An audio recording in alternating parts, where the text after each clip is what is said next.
2 Tesalonika 2 ayat 1 sampai 12. Dalam status Twitternya John Piper ditulis seperti ini. Dunia sangat ingin mengagumi sesuatu. Ini sebenarnya diciptakan untuk Tuhan. Dunia mencarinya terutama lewat film. Jiwa kita semua butuh kepuasan yang kita peroleh saat mengagumi sesuatu. Salah satu bukti, banyak dari kita rela mengendarai mobil melewati tanjakan-tanjakan yang begitu curam supaya bisa menikmati pemandangan di gunung, deretan hutan pinus yang memang sangat indah. Terkadang indahnya alam membuat kita sampai berdecak kagum. Kita terus memandangi sampai jiwa kita rasa puas. Kita menikmati pemandangan sampai jiwa kita merasa puas, puji Tuhan. Bukti lain seperti yang Pastor John Piper tuliskan, di masa pandemi ini bioskop boleh tutup. Tetapi minat manusia dalam mengkonsumsi movie, film tidak surut. Terbukti penjual jasa streaming film seperti Netflix itu menjadi amat sangat populer. Menurut artikel dalam CBS News, di akhir September tahun ini, pelanggan Netflix mencapai 73 juta orang. Itu hanya di Amerika Serikat dan Kanada. Itu hanya Netflix saja, masih ada saingannya.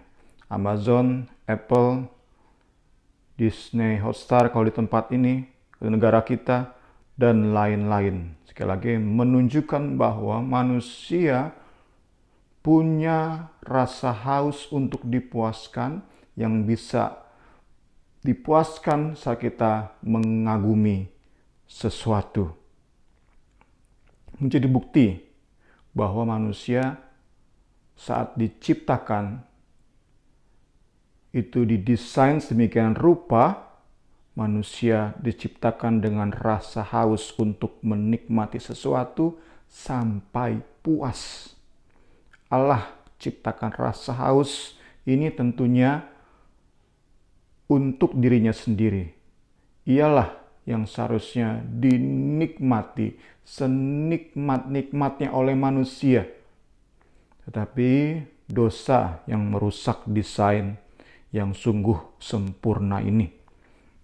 Kita masuk ke ayat-ayat kita. Saya ambil di ayat 12. Di bagian akhir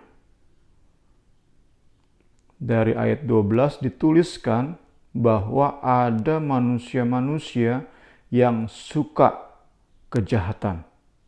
New Living Translation memakai kata menikmati. Jadi ada orang-orang menurut Alkitab yang sampai pada kondisi menikmati kejahatan senikmat-nikmatnya sampai puas.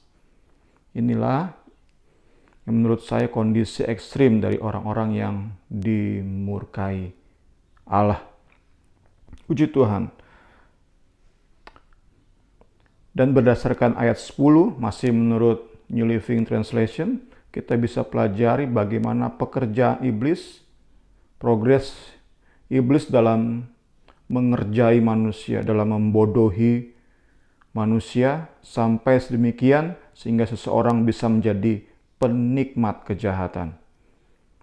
Pertama, iblis menampilkan berbagai tipu daya, berbagai macam tipuan, ilusi. Ini tentu sangat luas jangkauannya.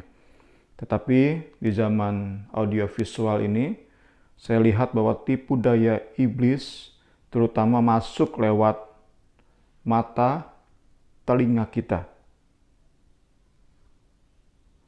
Contoh tipu daya yang pernah disampaikan oleh Paul Washer dalam khotbahnya, Cindy Crawford yang ditampilkan dalam majalah sebenarnya bukan Cindy Crawford dengan tubuh yang sebenarnya, tetapi sudah diedit, sudah dibuat sedemikian rupa sehingga begitu sangat indah dalam majalah tersebut. Ini kan tipuan, ilusi yang berbagai bentuk dengan cara bagaimana iblis berusaha untuk tampilkan itu terus, khususnya lewat audio visual di zaman internet ini. Kedua, setelah menampilkan tipu daya, iblis membodohi orang yang menerima ilusi tersebut. Seorang pria yang melihat tubuh Cindy Crawford di majalah dibuat iblis berpikir bahwa wanita yang bisa memuaskan hasrat dirinya haruslah memiliki tubuh seperti Cindy Crawford. Apa akibatnya? Ia bisa cari kepuasan di pornografi, di mana wanita didesain sedemikian rupa, sedemikian indah.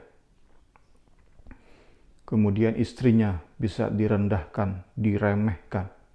Bisa juga dituntut dengan berbagai macam tuntutan secara fisik, secara seksual. Atau si pria ini, si suami ini bisa berhubungan badan dengan istrinya, tapi sambil membayang-bayangkan wajah dan tubuh para supermodel. Iblis sungguh membodohi. Ketiga, setelah membodohi, iblis akan berusaha dengan segala daya upaya untuk melanggengkan kebodohan tersebut di hati pikiran seseorang yang telah dibodohinya. Alkitab menegaskan bahwa hanya kebenaran Kristus yang bisa menghentikan pembodohan tersebut. Nah, daya upaya iblis yang ketiga adalah bagaimana supaya seseorang menolak kebenaran Kristus. Di dalam langgengnya pembodohan iblis, seseorang bisa sampai ke tahap ekstrim tadi, yang awalnya ada rasa bersalah, terus dan terus dibodohi oleh iblis, sampai di saat dimana rasa bersalah itu hilang, seseorang bisa menikmati kejahatan senikmat-nikmatnya sampai puas. Puji Tuhan, kiranya renungan singkat ini menjadi ajakan sekaligus reminder bagi kita semua. Begitu banyak orang di sekeliling kita yang sedang dibodohi oleh iblis, di antaranya mungkin orang-orang terdekat kita. Tugas kita adalah sebagai alat Kristus terus memberitakan, share kebenaran Kristus yang murni, kebenaran Allah di dalam Kristus Yesus. Jangan pernah menyerah. Sambil kita terus berdoa, berharap penuh menantikan Allah mengerjakan bagiannya. Pasti ada jiwa-jiwa terkasih kita yang akan terbebas dari pembodohan iblis, sehingga mereka tidak menjadi orang-orang yang dimurkai oleh Allah, tetapi orang-orang yang diperkenan, dikasihi oleh Allah, sehingga mereka dapat menjadi bagian dari atau golongan orang-orang yang menurut ayat 10 menerima dan mengasihi kebenaran yang dapat menyelamatkan mereka. Puji Tuhan, Tuhan Yesus memberkati kita semua. Amin.